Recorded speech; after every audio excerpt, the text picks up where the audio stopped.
Hello everyone, আবার তোমাদের নতুন একটা ভিডিও থেকে জানাচ্ছি। অনেকে হয়তো এটা কোশ্চেন যে 13 সেপ্টেম্বর নাকি এনএম জিএনএম রেজাল্ট সেটা পাবলিশ হবে। তো আমি যেটা বলবো, তো এনএম জিএনএম রেজাল্ট পাবলিশ এটা কোনো সত্যতা নাই, আর যখনই পাবলিশ হোক আমাদের রেজাল্ট আমাদের চ্যানেল থেকে জানিয়ে দেওয়া হবে। তো অনেক ইউটিউবে এবং ফেসবুকে ছড়িয়ে গেছে যে অ্যাটলিস্ট অ্যাপ্রক্স 13 সেপ্টেম্বর নাকি পাবলিশ হবে। তো এনএম জিএনএম রেজাল্টের পর যে কাউন্সিল, বেসিক্যালি এটা ইউনিভার্সিটি স্টুডেন্টের জন্য, তো কাউন্সিল এখানে কোনো ভিডিও দেওয়া হয় না, কারণ দেখছিলাম গুগল রিলেটেড যে বিশ্ব যে আমাদের চ্যানেলটা আছে সেখান থেকে আপডেট দেওয়া হয়।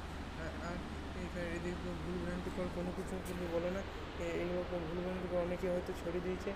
যখনই আপডেট দেওয়া হোক আমরা কিন্তু আমাদের চ্যানেলের মাধ্যমে আমাদেরকে জানিয়ে দেওয়া হবে। আর পরবর্তী চ্যানেল ফলো রাখতে আমাদের চ্যানেলকে সাবস্ক্রাইব করে রাখো। এই ভিডিওটি প্রচুর বন্ধুদের শেয়ার করে দাও। কীভাবে কলেজগুলো ভালো করে চান্স পাবে, কম র্যাঙ্কেও ভালো করে চান্স পাবে, অনেকে বেশি র্যাঙ্ক করে কিন্তু মোটামুটি বিভিন্ন কলেজ পাওয়া যেত। ঠিক আছে।